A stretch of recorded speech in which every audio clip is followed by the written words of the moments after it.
환영합니다. 제 앞에는 리얼미 16이 있고 오늘 저는 이 기기에서 스크린샷을 찍는 방법을 보여드리겠습니다.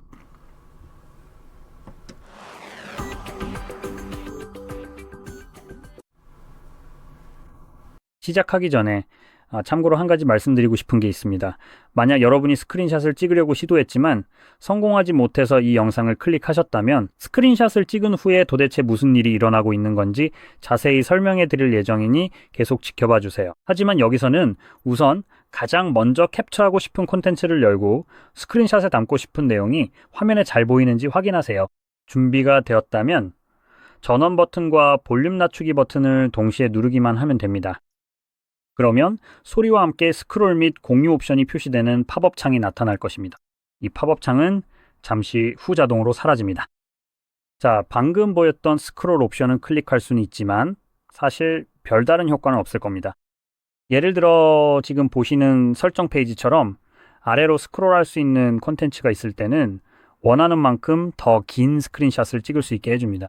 기본적으로 맨 위나 시작한 지점부터 원하는 만큼 아래로 내려가서 하나의 길게 이어진 스크린샷으로 만들어줍니다. 이제 스크린샷을 찍으면 사진 앱에서 모든 스크린샷을 확인할 수 있습니다. 여기 두 가지 다른 사진 앱이 있습니다. 하나는 리얼미에서 제공하는 것이고 다른 하나는 구글 자체에서 제공하는 앱입니다. 자, 어디 보자. 잠깐 어디 있지? 여기 하나 있고 여기 또 다른 하나가 있네요. 저는 구글 앱이 아니니까 리얼미 앱을 사용할 겁니다. 그게 제가 필요한 이유의 전부예요. 보시다시피 스크린샷은 메인 사진 탭에 나타나긴 하지만 앨범으로 이동해서 스크린샷이라는 이름의 앨범을 찾는 방식에 익숙해지는 것을 추천합니다. 여전히 화면 녹화 영상들과 섞여 있긴 하겠지만 여기 이 좀 특이하게 생긴 아이콘을 클릭하면 사진만 표시하도록 선택할 수 있습니다. 그러면 모든 화면 녹화 영상이 보기에서 제거되고 스크린샷만 남게 되어 찾으려는 것을 아주 쉽게 찾을 수 있습니다. 그리고 여기 제가 캡처한 스크린샷이 있습니다. 이제 캡처하고 싶은 특정 애플리케이션에 대해 이야기를 해보겠습니다. 예를 들어 아마도 은행 송금 확인 내역을 캡처하려고 시도하다가 이 영상을 클릭하셨을 수도 있겠네요. 보통은 아마 이 영상을 보시는 분들이 그런 이유로 찾으셨을 거라고 생각합니다. 만약 그런 경우라면 지금 겪고 계신 현상은 기본적으로 사용자의 개인정보와 보안을 보호하려는 안드로이드의 기능 때문입니다. 지금 당장 무언가를 하려는데 휴대폰이 막고 있으니 그렇게 느껴지지 않으시겠지만요. 하지만 예를 들어 기기에 어떤 악성 코드가 있다라고 가정해 봅시다. 그렇다는 건 아니지만 가상의 상황으로요. 만약 그 악성 코드가 스크린샷이나 화면 녹화 기능을 이용해 은행 접속에 사용하는 핀 번호나 비밀번호를 알아내려 한다면 어떨까요? 자, 그런 상황이라면 핀 번호나 비밀번호를 입력해서 은행에 접속할 때 스크린샷이나 화면 녹화 기능이 작동하는 걸 원치 않으실 거라는 건 확실합니다. 그러니 지금 당장은 원하시는 화면을 캡처하지 못해 답답하실 수도 있겠지만 이는 동시에 원치 않는 누군가가 은행 접속에 사용하는 핀 번호나 비밀번호를 훔쳐보는 것으로부터 여러분을 보호하고 있는 것이기도 합니다. 그리고 덧붙이자면 은행들은 결제 확인과 관련해서는 스크린샷 대신 기본적으로 결제 확인서 역할을 하는 PDF 파일을 다운로드할 수 있도록 허용하고 있습니다. 보통은 증빙 자료로 필요한 특정 이체 내역을 열어보시면 됩니다. 그러면 화면 구석 어딘가에 점 3개로 된 메뉴 같은 게 있을 텐데요. 그걸 클릭하면 해당 내역을 PDF로 다운로드할 수 있는 옵션이 나타날 겁니다. 그렇게 하면 해당 파일을 공유할 수 있게 되는데 이 파일은 특정 이체 내역에 대한 증빙 서류로 이체가 언제, 어떤 계좌로 이루어졌는지 등의 정보가 담겨 있습니다. 그런데 이 기기에 기본으로 설치되어 있는 넷플릭스처럼 전혀 보고 싶지 않은 곳에서도 이런 걸 마주치게 될 겁니다. 이걸 보여드리기 위해 여기 그 쓰레기 같은 앱을 열어서 스크린샷을 찍으려고 시도해보면 그냥 열기만 해도 분명히 네트워크에 연결했는데 왜 이러지? 왜 그런지 알겠네요. 로그인 좀 할게요.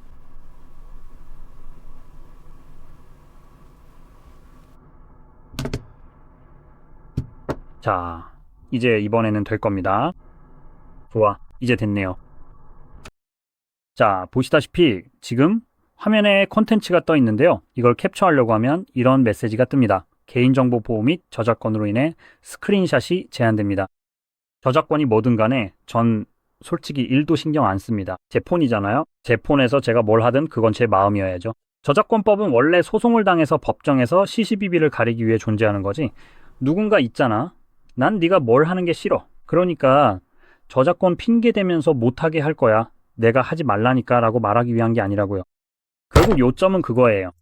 여기 넷플릭스도 그렇고 다른 모든 스트리밍 플랫폼들이 저작권이라는 말도 안 되는 핑계를 대면서 이걸 악용하고 있죠. 그럼 공정이용 fair use이라는 명목 하에 제가 뭔가를 캡처하게 해주는 건 어떨까요? 그건 어때요? 안 된다고요? 알겠어요? 그럼 이건 어때요? 주제 파악 좀 해? 이 쓰레기야. 자, 됐죠? 게다가 넷플릭스나 다른 스트리밍 플랫폼에서 이런 제한을 우회하는 방법도 알려드릴게요. 어차피 웹상에서 쉽게 구할 수 있는 콘텐츠니까요. 자, 시작하기 전에 미리 말씀드릴게요. 확실히 알아두셨으면 해서요. 저는 변호사가 아니라는 점을 분명히 말씀드리지만 제가 이해하는 바로는 이렇습니다. 음, 이런 사이트들에서 쇼나 영화 같은 콘텐츠를 캡처하는 건 공정 이용 fair use에 해당합니다. 스크린샷을 찍고 싶다면 찍을 수 있어야 하는 게 맞죠. 영상도 마찬가지예요. 제 생각엔 30초 미만이라면 괜찮을 겁니다. 그 이상이면 저작권 콘텐츠로 간주될 수 있어요. 그리고 당연히 그 시점부터는 공유하게 되면 불법 복제가 되는 거죠. 자, 만약 그냥 녹화만 하고 공유하지 않는다면 불법 복제 걱정은 전혀 안 하셔도 됩니다. 제 말은 배포하는 게 아니니까요. 그리고 당신은 그건 별개의 문제입니다. 그리고 두 번째로 기본적으로 이런 사이트들을 이용하려면 활성 구독이 필요합니다. 사이트에서 활성 구독을 요구하지 않을 수도 있지만 지금 우리는 법적 선례에 대해 이야기하는 거니까요. 그러니까 활성 구독이 있는 상태에서 제가 보여드릴 사이트들에 접속해 컨텐츠를 시청한다면 제가 알기로는 법적으로 거기서 시청하는 건 문제 없을 겁니다. 자, 만약 계정이 없거나 더 정확히 말하면 활성 구독이 없는 상태에서 거기서 콘텐츠를 시청한다면 이건 불법 복제로 간주될 수 있습니다. 불법 복제는 단순히 콘텐츠를 공유하는 것뿐만 아니라 시청하는 것도 포함되거든요. 그러니까 둘 중 하나만 해도 불법 복제자로 간주될 수 있다는 거죠. 그래서 이런 경우에는 구독을 유지하는 게 꽤 중요합니다. 하지만 제가 여러분에게 뭘 하라고 감시하거나 강요하려는 건 절대 아닙니다. 만약 저와 비슷한 생각을 가지고 계신다면 구매가 곧 소유가 아니라면 뭐 불법 복제도 도둑질이 아니다 라는 말도 일리가 있죠.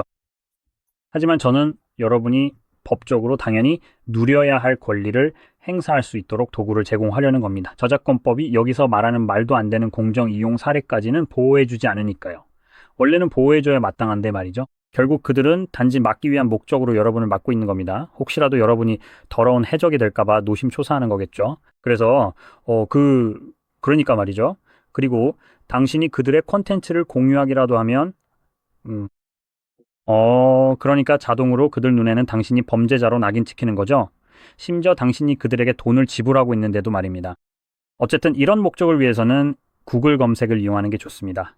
특히 구글 검색이 더 나은 결과를 보여주니까요. 제가 했던 것처럼 대략 이런 식으로 검색해보세요. 예를 들어 P스트림 MOB 대안이라든지 아니면 애플 TV 무료 대안이나 넷플릭스 무료 대안 같은 다른 스트리밍 플랫폼을 검색하는 거죠. 그리고 대부분의 경우 항상 레딧 검색 결과를 찾아보세요. 거기서 가장 좋은 정보를 얻을 수 있을 겁니다. 그중 하나에는 정확히 기억은 안 나지만 이런 도메인들을 전부 추적하는 웹사이트 링크가 있어서 본인에게 가장 잘 맞는 사이트를 찾기가 정말 쉬워요. 여기 몇 가지 작은 목록이 있습니다. 이건 정말 엄청 작네요. 몇 개는 벌써 작동하지 않아요. 제가 이 ether MOM이라는 걸 추적해봤는데 보시다시피 완전히 접속이 안 되네요.